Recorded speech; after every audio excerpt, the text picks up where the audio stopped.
What's going on, everyone? Jeff here with your Week 5 NFL predictions. I'm up a little early here in Arizona to do this on a Wednesday morning, but let's get right into it, man. I can't believe it's Week 5 already. We're going to start with the teams on bye. We have the Lions, my Chargers, the Eagles, and the Titans. I think the Chargers, Eagles, and Titans needed a bye. The Titans got a good win over the Dolphins. The Lions were fantastic. I bet they wish they were still playing.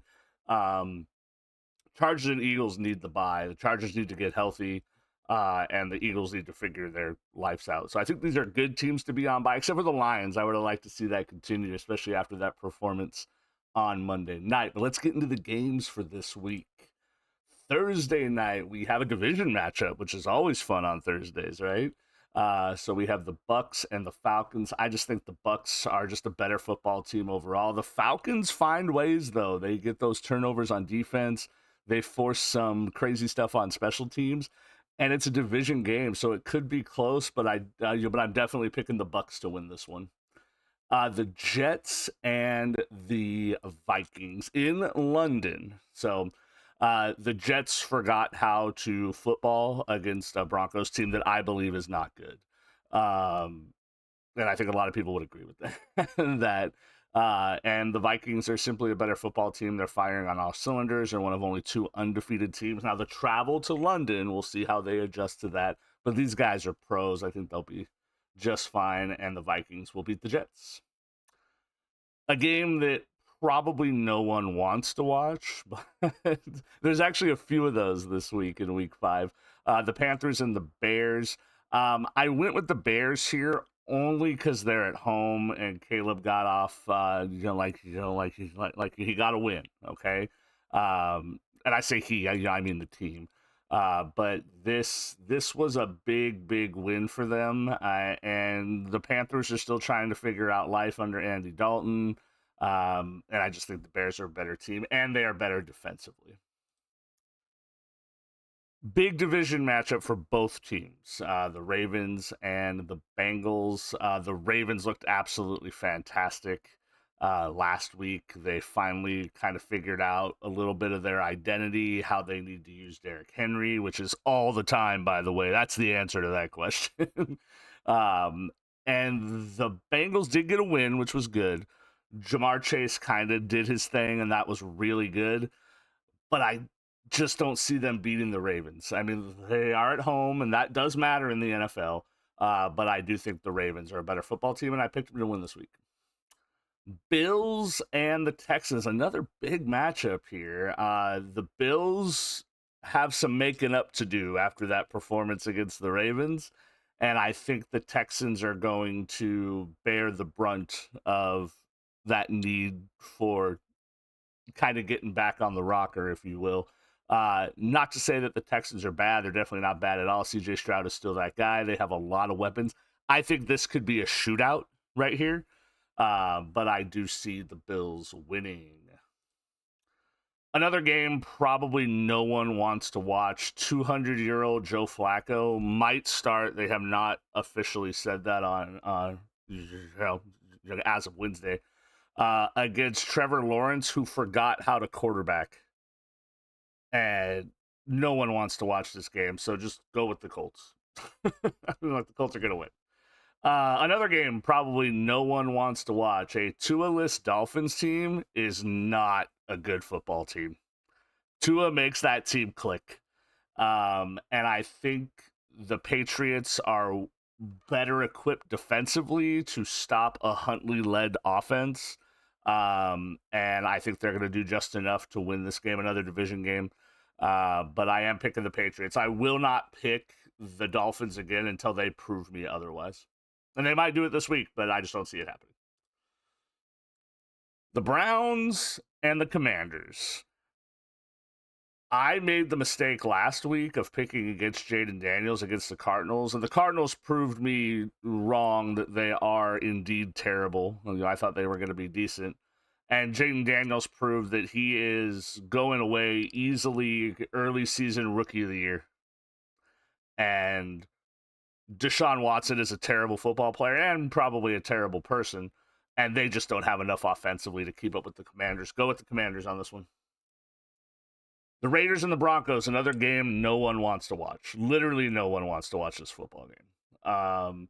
The Broncos are trash. Bo Nix threw for 60 yards, and they won a football game. Way to go, Jets. Yes, that happened last week. The Raiders are not good, but I'm going to go with the Raiders on this one because I think they're better defensively, or they have better stars on defense that can disrupt a rookie quarterback better than the Broncos can disrupt whoever the hell the Raiders throw back at quarterback. This might be a 10-6 football game, or it'll be 60-70. But I'm going to go with the Raiders because I have to pick someone. The Cardinals versus the 49ers division matchup in San Francisco. The Cardinals, no. And I know San Francisco has all those injuries, but Brock Purdy is still playing well, right? Brock Purdy is proving that he could throw the ball just to whoever is open, right? I know they don't have CMC. I know Debo's still knocked. Kittle's always banged up. But they are better than the Cardinals, right? The Cardinals have to figure something out defensively to stay in games. Kyler Murray might not be that guy anymore. Or was he ever that guy? You guys let me know down in the comments. Green Bay and LA. Green Bay almost came back against the Vikings last week, but they were down big. Vikings were playing prevent defense, and we know prevent defense doesn't seem to prevent much. But Green Bay is still a better football team than a very banged up Rams team. Now, the Rams are always game. They're well coached. Sean McVay is awesome, in my opinion.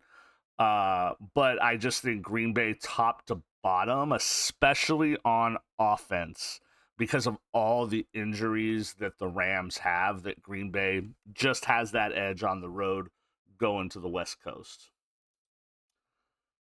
The Giants and the Seahawks. The Giants kick a lot of field goals, and the Seahawks can put up points. There you go. And yes, I know the Seahawks lost to the Lions, but they were in that game, right? They have big hitters on their team. Kenneth Walker is awesome. He's a hoss, that guy. Like he's fun to watch play football. They still have DK, Gino can manage that football team. They have weapons, where the Giants have one weapon, and it's not their quarterback. Someone has to get that weapon the ball, right? They have to get Neighbors the ball, who's awesome, right? But with Daniel Jones as your quarterback, I have a tough time picking you. Sunday Night Football, the Cowboys and the Steelers. The Cowboys are interesting. They've looked really good, and they've looked really bad. The Steelers, I believe, are an overrated football team, right? They win ugly, and there's nothing wrong with that, Steelers fans, because there's one stat in the NFL that matters, and that's winning. I say this all the time. There's one stat that matters, and that's winning. The other stats can be indicators for or against you winning, but winning is the only one that matters, and Steelers do that. They do that. They lost to the Colts last week. The Cowboys are better than the Colts, and I know teams adjust. The Steelers are very well coached. Mike Tomlin is that guy. He will be that guy until they get rid of him, which I don't think is happening anytime soon.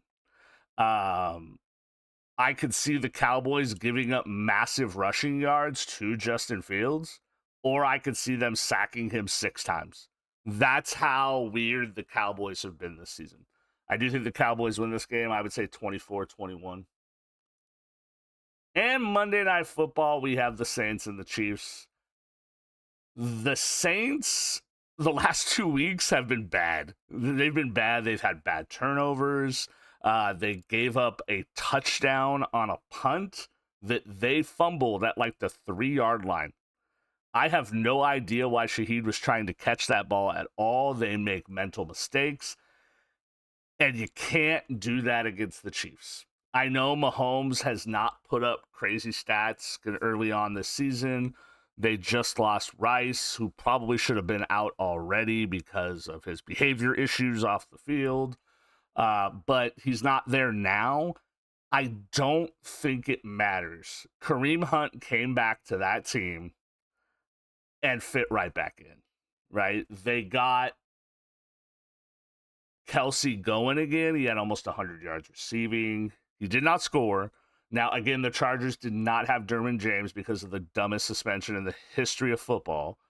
But I just don't think the Saints can keep up with that. It's hard to pick against the Chiefs at home on Monday night.